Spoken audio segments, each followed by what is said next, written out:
समाचारों के साथ आज हम फिर आपके साथ सेवा पर हाजिर हैं। नौकरी संबंधी जो जानकारी है, जी हाँ, सुप्रीम कोर्ट का आदेश जिसमें कहा गया है कि भारत में वही लोग शिक्षक हो सकते हैं जो टेट पास हैं।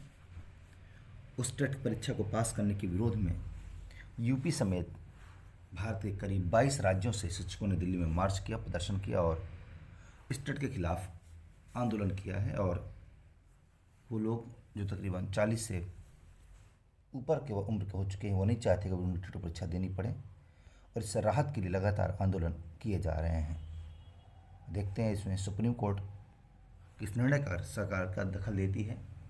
क्या इनसे परीक्षा का आयोजन करवाया जाएगा या इनसे छूट दी जाएगी, देखने वाली बात होगी। अगली खबर पर बात करते हैं।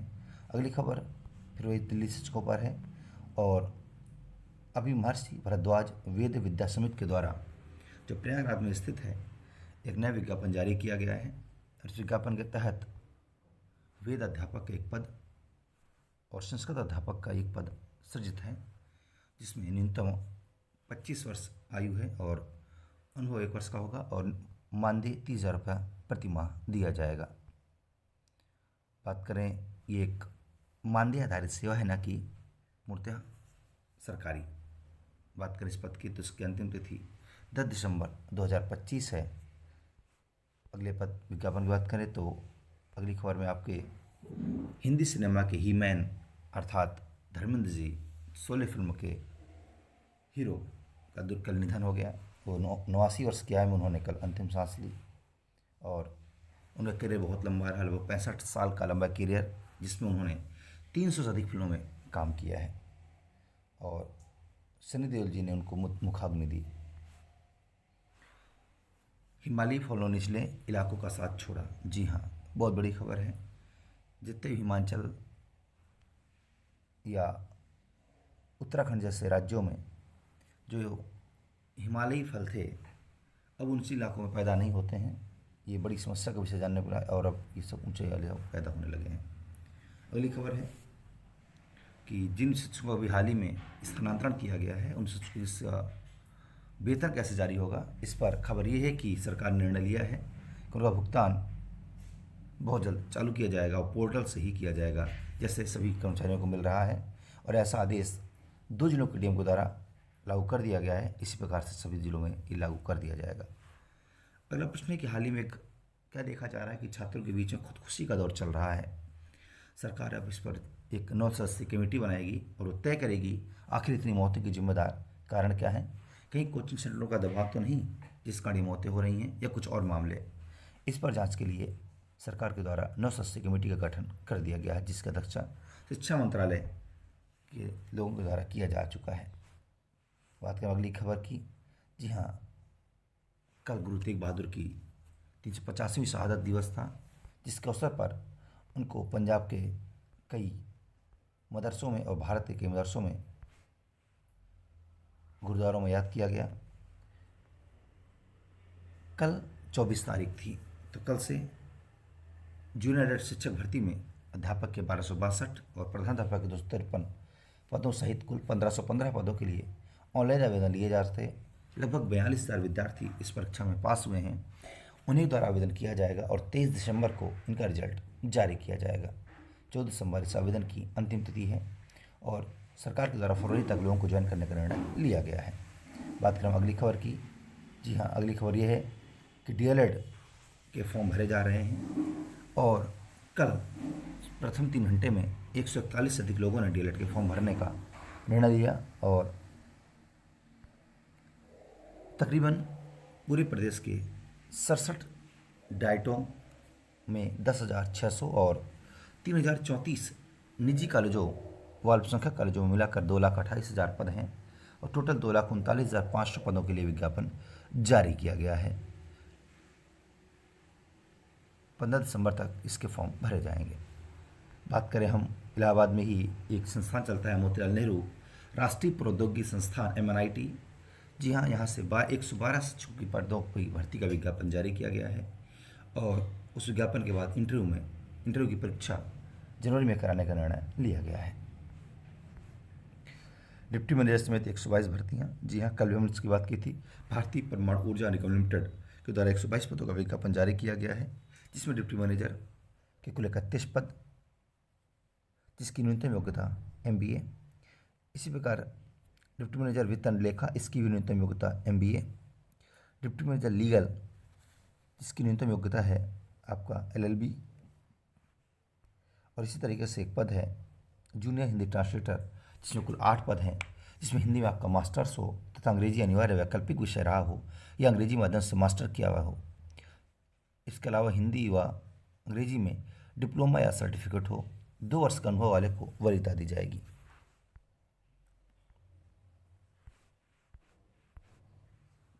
पंजाब और सिंध बैंक में 30 पदों पर नियुक्तियां होंगी। पंजाब एंड सिंध बैंक ने रिलेशनशिप मैनेजर के 30 पदों पर भर्ती के लिए आवेदन आमंत्रित किए हैं। ये नियुक्तियां अनुबंध के आधार पर सूक्ष्म, लघु एवं मध्यम उद्यम विभाग के लिए की जाएंगी, जिसमें मान्यता प्राप्त विश्वविद्यालय या संस्थान से किसी विषय में स्नातक की उपाधि हो। MBA वालों को वरीयता दी जाएगी। इसमें लिखित परीक्षा, स्क्रीनिंग टेस्ट और साक्षात्कार के आधार पर बहालियां की जाएंगी। आवेदन शुल्क 850 रुपये लिया जाएगा। इसके बाद हम अगली भर्ती पर बात करते हैं। जी हाँ, रेलवे में 30 पदों के लिए ऑनलाइन आवेदन चालू हुआ है। जी हाँ, RRC दक्षिण पूर्व रेलवे ने सीनियर DDE के लिए 30 पदों का अप्रेंटिसशिप के लिए आवेदन जारी किया है, जिसमें electrician, diesel mechanic, wireman, winder, refrigerator and AC mechanic और लाइनमैन जैसे पदों के लिए विज्ञापन जारी किया गया है। और इसकी न्यूनतम योग्यता की बात करें तो न्यूनतम 50% अंकों के साथ 10वीं एवं 12वीं तथा संबंधित ट्रेड में ITI का सर्टिफिकेट होना कंपलसरी किया गया। अधिकतम आयु 24 वर्ष रखी गई है। प्रोजेक्ट इंजीनियर के 15 पदों पर मौके। जी हाँ, न्यू स्पेस इंडिया लिमिटेड ने प्रोजेक्ट इंजीनियर के 15 पदों पर भर्ती के लिए आवेदन मांगे हैं। पात्र एवं इच्छुक अभ्यर्थी इसकी वेबसाइट पर जाकर ऑनलाइन आवेदन कर सकते हैं। आवेदन करने की अंतिम तिथि 30 नवंबर 2025 है। इसके लिए योग्यता electronics and communication, mechanical, aerospace आदि में BTech होना चाहिए और वेतन 60,000 रुपये रखा गया है। पूरी प्रक्रिया इंटरव्यू के आधार पर की जाएगी। जी हाँ, एक खबर है जी भर्ती की। जी हाँ, कर्मचारी चयन आयोग के द्वारा 3 से 6 दिसंबर के बीच SSC जी परीक्षा का आयोजन किया जा रहा है, जिसका पेपर 1 आयोजित किया जा रहा है। इसमें उत्तर प्रदेश और बिहार के लगभग 13 जिलों में परीक्षा कराई जाएगी मध्य क्षेत्र के लिए। और कुल मिलाकर 1,19,320 अभ्यर्थी ने इस परीक्षा के लिए पंजीकरण कराया है। और अगला एक और खबर है आपकी, राज्य शिक्षा संस्थान नीलमगंज के नियुक्त प्राचार्य और जिला शिक्षा प्रशिक्षण संस्थान डाइट के प्राचार्य राजेंद्र प्रताप ने सोमवार को अपना कार्यभार ग्रहण कर लिया है।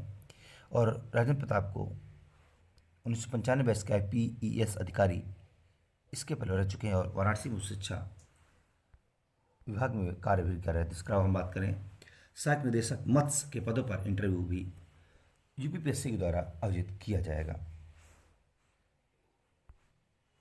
अब छात्रवृत्ति आवेदन फॉर्म 6 दिसंबर तक भर सकेंगे। जी हाँ, कक्षा 9 से कक्षा 12 तक के विद्यार्थी छात्रवृत्ति व शुल्क प्रतिपूर्ति के लिए 6 दिसंबर तक ऑनलाइन आवेदन फॉर्म भर सकेंगे। मंगलवार से 6 दिसंबर तक समाज कल्याण विभाग के द्वारा विज्ञापन जारी किया गया है और लोगों से कहा गया है कि आप लोग हर स्थिति में 9 दिसंबर तक अपने फॉर्म्स को विद्यालय में सबमिट करा दें। एक बहुत ही खूबसूरत खबर है, इसका नौकरी संबंध होने पर है खबर बहुत खूबसूरत। और खबर ये है कि मुजफ्फरनगर में एक दूल्हे ने 21 लाख रुपए दुल्हन से जो दहेज लेना था उसको वापस कर दिया। ऐसा क्यों हुआ? क्योंकि हाल ही में दुल्हन के पिता का देहांत हो गया और उसकी शादी नाना नानी और मामा मामी ने कराई। ये बात दूल्हे को पता चली। दूल्हे ने बराती के रिश्तेदार के सामने दहेज में पूरे 21 लाख रुपए वापस कर दिए हैं और एक नारियल 1 रुपये और नारियल लेकर शादी करने का निर्णय लिया है। जी हाँ, इसके बात हम करें, एक बार फिर आप सुन लीजिए। मत्स्य विभाग और चिकित्सा एवं स्वास्थ्य विभाग का इंटरव्यू दिसंबर माह के प्रथम सप्ताह में आयोग के द्वारा UPSC आयोग के द्वारा का निर्णय लिया गया है। जिस जानकारी हमको पहले ये आपको दे चुके हैं। जी हाँ, एक बहुत बढ़िया खबर है। हालांकि इस खबर से मैं संतुष्ट नहीं, फिर भी आपको बता देता हूँ। दुनिया भर के देशों में सर्वाधिक टैक्स किन पर लगता है? जी हाँ, इस पर बात करें। सर्वाधिक tax America, UK, France, Germany और चीन की सरकार। तो सर्वाधिक टैक्स चीन सरकार आती है 55% के आसपास। भारतीय महिला कबड्डी टीम फिर बनी विश्व चैंपियन। जी हाँ, भारतीय महिला कबड्डी टीम ने दूसरा विश्व कप खिताब जीत लिया है। उसने सोमवार खेले गए फाइनल मुकाबले में चीनी ताइपे को हराकर एक बार फिर इस खिताब को हासिल कर लिया है और विश्व चैंपियन बन गई है भारतीय कबड्डी टीम। हाल ही में सरकार ने दवा के ऑनलाइन विज्ञापन पर रोक लगा दी है और अब केवल वही विज्ञापन जारी किए जाएंगे जिन पर सरकार के द्वारा रोक नहीं होगी। अगली खबर है सिम कार्ड के दुरुपयोग पर। जी हाँ, सिम कार्ड का जो अवैध तरीके से आजकल साइबर क्राइम का उपयोग किया जा रहा है, तो सरकार ने माना है कि इसके लिए अब जिसके नाम पर सिम हो उसको भी जिम्मेदार ठहराया जाएगा और आपके खिलाफ दंडात्मक कार्रवाई की जा सकती है। इसी प्रकार एक मामला देखा गया है आजकल कि जब भी कोई प्रेम सफल नहीं होता है तो लोग आकर, महिलाएं आकर या पुरुष आकर कोर्ट में केस कर देते हैं कि उनका शारीरिक शोषण हुआ है। तो इस केस में सुप्रीम कोर्ट ने कह दिया है कि अब इस तरह के केसेस को गंभीरता से न लिया जाए और थोड़ा सा इस तरह जो केसेस हैं इनको कम करने का प्रयास किया जाए कि आपका प्रेम रहा, जब आपकी शादी नहीं हुई तो आपने उसको सेक्स के साथ न जोड़कर उसे दुष्कर्म के साथ जोड़ दिया और रेप देने की जो संज्ञा है, इस मामले पर सरकार ने तल्ख टिप्पणी की है और ये निर्णय अब देखते हैं कहाँ तक प्रभावी हो पाता है। अगली खबर है कि पीरियड के दिनों को सरकार, सुप्रीम कोर्ट ने आदेश दिया कि हर सरकारी संस्थान में पीरियड के दिनों के महिलाओं को अवकाश बनाने की नीति पर बात किया जाए और हर माह महिलाओं को 3 दिन का अवकाश उनके निजी पीरियड के समय पर दिया जाए। और हाल ही में एक निर्णय और है, तटरक्षक बल में अब सेवानिवृत्ति की आयु 60 वर्ष कर दी गई है। जी हाँ, दिल्ली हाईकोर्ट ने भारतीय तटरक्षक बल के अधिकारियों की सेवानिवृत्ति की उम्र को 60 वर्ष कर दिया है और यह फैसला सब पर लागू होगा। पाक में एक बेहतरीन हमला हुआ है आत्मघाती, जिसमें 3 लोगों की मौत हो गई है। बड़ी इंपॉर्टेंट खबर थी ये, चाहे आपके लिए जानना, क्योंकि भारत में हाल ही में दिल्ली में एक आतंकवादी हमला पाकिस्तान सरकार द्वारा कराया गया था, ऐसा हम लोगों का मानना है। ये कहाँ तक सही है मुझे नहीं पता, लेकिन इस हमले के बाद एक बात होता है, जो देश आतंकवाद को पालेगा वो आतंकवाद को भुगतेगा भी। अगली खबर है अयोध्या से। तो अयोध्या में ध्वजारोहण के लिए सज धज कर तैयार हो गई है अयोध्या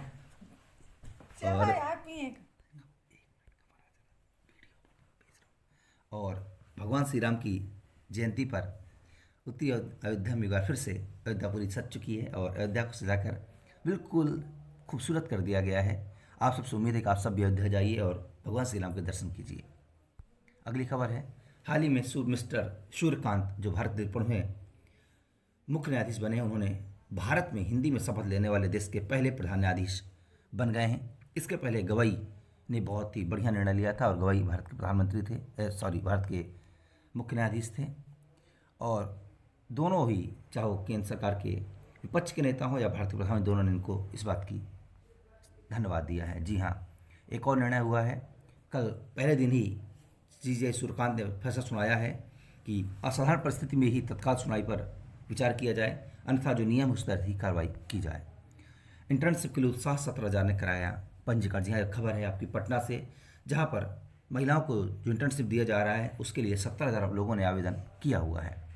इसके बाद अगला है, गलत बकाया दिखा रहे बिल सही होंगे। जी हाँ, ऑनलाइन भुगतान करने के बाद भी अगर आपका बिल अभी सही नहीं हो पाया है तो उसके लिए सरकार ने आदेश जारी कर दिया है कि जिन लोगों को गलत बिल दिखाया जा रहा है उनके बिलों को सही किया जाए और अगर ऐसा कुछ दिक्कत आती है तो सरकार से भी इस संबंध में जानकारी अपडेट कर सकते हैं। इसी तरीके से अन्य कई खबरें हैं और कनाडा ने नागरिकता को सरल करने के लिए कुछ निर्णय लिए हैं जो स्वागत कदम है।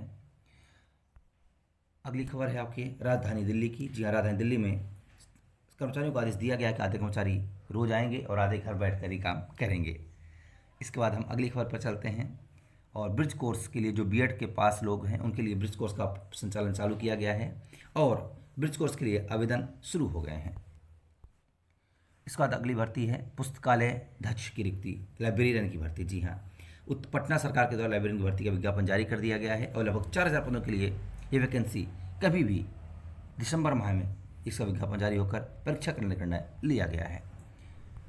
अगली खबर है, आजकल मौत पानी से क्यों हो रही है, तो फ्लोराइड की मात्रा बहुत ज़्यादा बढ़ गई इसलिए पानी से मौतें बढ़ गई हैं। तो ये था आज का हमारा जानकारी और ये आपको जानकारी कैसी लगी आप हमको जिनसे तौर पर बताएं। हमें उम्मीद है कि आपको खबरें अच्छी लगी होंगी और आपका दिन मंगलमय हो।